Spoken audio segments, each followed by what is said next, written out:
दोस्तों जय श्री कृष्णा। दोस्तों आज के वीडियो में हम जानते हैं कि पांचों पांडवों का जन्म कैसे हुआ था और वह पूर्व जन्म में कौन थे।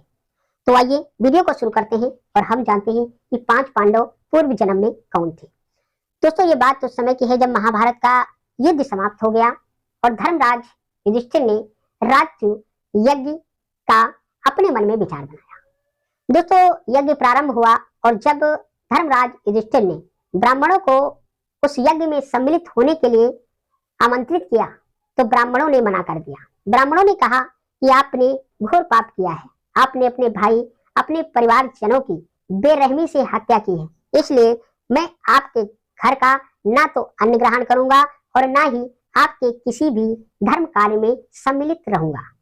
दोस्तों इतनी बात सुनकर पांचों भाइयों के मन में अजीब सी चिंतन हुई कि अगर हमारे घर में ब्राह्मण भोजन नहीं करेंगे तो हमारा यज्ञ संपन्न कैसे होगा। उनकी चिंता का विषय बहुत ज्यादा बढ़ गया।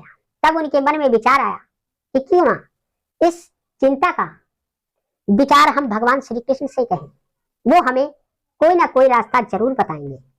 पांचों भाइयों ने भगवान श्री कृष्ण को याद किया। भगवान श्री कृष्ण तुरंत वहां उपस्थित हो गए।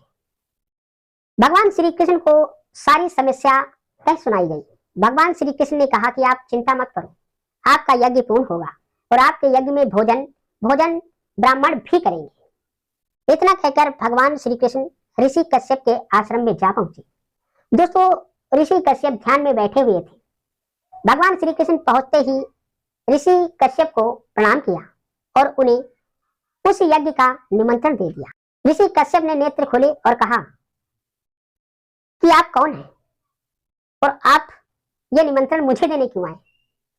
दोस्तों आप विचार करो कि अगर आप किसी के वहां जाते हो, किसी के कहने पर और किसी और का संदेशा या निमंत्रण लेके जाते हो, वो व्यक्ति आपसे कह दे कि आप कौन हो, तो उस समय आपको मनोदशा क्या होगी। दोस्तों वही चीज आज वहां पर भगवान श्री कृष्ण की। कुछ क्षण के लिए भगवान श्री कृष्ण मौन हो गए और सोचने लगे। सोचने के बाद भगवान श्री कृष्ण ने कहा कि हे महात्मन, आप जानते हो कि मैं कौन हूं। क्या आप तो सर्वज्ञ ज्ञानी हो, चारों वेदों को जानने वाले हो और सब कुछ आप अपने मस्तिष्क में रखने वाले हो, आपको सब कुछ ज्ञात है। हे प्रभु, क्या आप मुझे ये बता सकते हो कि आप अपने पिछले जन्मों की कितनी जन्मों की कथा जानते हो, कितनी जन्मों के बारे में जानते हो। ऋषि कश्यप ने कहा कि मैं अपने 16 कल्पों के जन्म की बारे में जानता हूं। भगवान श्री कृष्ण ने कहा तो आप अपने चौथे कल्प की थोड़ी सी कथा मुझे सुना डालो। ऋषि कश्यप ने ध्यान करते हुए भगवान श्री कृष्ण को अपने चौथे कल्प की कथा सुनाते हैं। भगवान श्री कृष्ण ऋषि कश्यप की कथा को ध्यान से सुन रहे हैं। ऋषि कश्यप कहते हैं कि हे प्रभु, मैं अपने चौथे कल्प के जन्म में इसी आश्रम में था। यहाँ पर एक छोटा सा तालाब था, मैं उसी में स्नान करता था और भगवान का भजन करता था। एक दिन की बात है कि एक दिन मैं स्नान करने के लिए गया तो देखा क्या कि उस तालाब में पानी कम था, इसलिए एक मछली को बगुला खा रहा था। मुझे उस मछली पर दया गई, मछली तड़प रही थी। मैंने उस बगुले को भगाया और उस मछली को अपने कमंडल में भर करके नदी में ले गया और उसे नदी में छोड़ने लगा।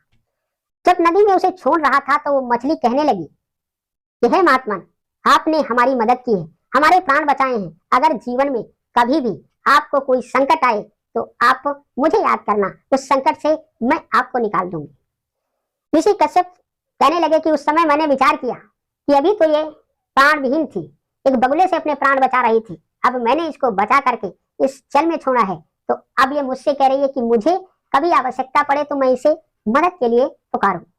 इतना कहकर ऋषि कश्यप अहंकार के बस मुस्कुराते हुए उस मछली को छोड़ देते हैं और उसी नदी में स्नान करने लगते हैं। थोड़ी देर के बाद ऋषि कश्यप उसी नदी में डूबने लगे। दोस्तों जब नदी में डूबने लगे तो उन्होंने देवताओं का आवाहन किया, परंतु नदी में वो डूबते ही रहे। फिर उनके मन में यह विचार आया कि क्यों ना उस मछली को याद किया जाए। जो ही उस मछली को याद किया वो तुरंत एक सीढ़ी बाहर आ गई और उनके प्राण बच गए। दोस्तों स्नान करने के बाद ऋषि कश्यप कहते हैं कि जब हम स्नान करने के बाद जा रहे थे तो मैंने देखा कि वहां एक महात्मा बैठा हुआ था और वहां एक कुतिया थी जिसके 5 पिल्ले थे। अब उस महात्मा ने उस कुतिया के दूध को दुहा और उसे आग पर चढ़ा दिया। घोटते घोटते उसकी मलाई बनाई और उसमें से 7 दोने लगाए गए। 7 दोने में जब लगाए गए उस समय मैं वहां पहुंच गया तो पहला दोना मेरे को दिया गया। अब मेरे मन में ये विचार आ रहा है कि इस कुतिया के दूध को मैं कैसे खा सकता हूँ, और फिर ये जो पात्र है ये भी बहुत दिनों से बहुत गंदा पड़ा है, मैं नहीं खाऊंगा। इसलिए ऋषि कश्यप ने उस मलाई को खाने से मना कर दिया। तो उस समय उस महात्मा ने कहा कि सोच लीजिए। ऋषि कश्यप ने कहा नहीं महाराज, मैं भोजन नहीं करूंगा। तो उन महात्मा ने क्या किया, एक दोना अपने को लिया और 5 दोने उस कुतिया के पिल्ले को दे दिया। 6ठा दोना 7वां दोना उस कुतिया को दे दिया और खा करके कुछ देर के बाद ऋषि कश्यप कहते हैं कि जब मुझे भूख लगी और भूख का वेग इतना था कि मेरे प्राण निकले जा रहे थे, तो हम फिर उसी महात्मा के पास गए और उनके चरणों में गिर पड़े और कहने लगे कि हे प्रभु, मुझे भोजन दीजिए, मैं बहुत व्याकुल हूं, मेरे प्राण निकले जा रहे हैं भूख के कारण। तो महात्मा मुस्कुराते हुए किया है, कहते हैं कि हे महात्मन, अब आपको भोजन कल इसी समय मिलेगा। परंतु ऋषि कश्यप की भूख बढ़ती जा रही थी। उन्होंने बार बार जब आग्रह किया तो उस महात्मा ने कहा कि जाओ, आप उस दोने को खुरच करके, जिस पात्र में वो दूध उबाला गया था उसका मलाई बनाई गई थी, उस पात्र को कहा कि खुरच करके खा लीजिए। दोस्तों, ऋषि कश्यप उसी पात्र को खुरच कर खाते हैं। इसी समय भगवान श्री कृष्ण ने कहा कि बस रुक जाइए, अब हम आपको बताते हैं कि हम कौन हैं। हम वही महात्मा हैं जो आपको वहां पर मिले थे और आपको भोजन के रूप में वो मलाई का दोना दिया था। और वही कुतिया माता कुंती है और उसके जो 5 पिल्ले थे वही 5 पांडव हैं। अब आप समझ गए होंगे कि मैं कौन हूं। ऋषि कश्यप को ये बात समझ में आ गई और भगवान श्री कृष्ण के चरणों में गिर पड़े और भगवान श्री कृष्ण से क्षमा याचना की और भगवान श्री कृष्ण के साथ आकर सारे ब्राह्मणों को लेकर उस यज्ञ में सम्मिलित होकर युधिष्ठिर का यज्ञ संपन्न कराया। तो दोस्तों, ये था आज का वीडियो, जिस वीडियो में हमने जाना कि 5 पांडव पूर्व जन्म में कौन थे। अगर वीडियो पसंद आई तो वीडियो को लाइक करना, हमारे चैनल को सब्सक्राइब कर लेना ताकि हमारी आपकी मुलाकात रोजाना यूं ही होती रहे। दोस्तों, जय श्री कृष्ण।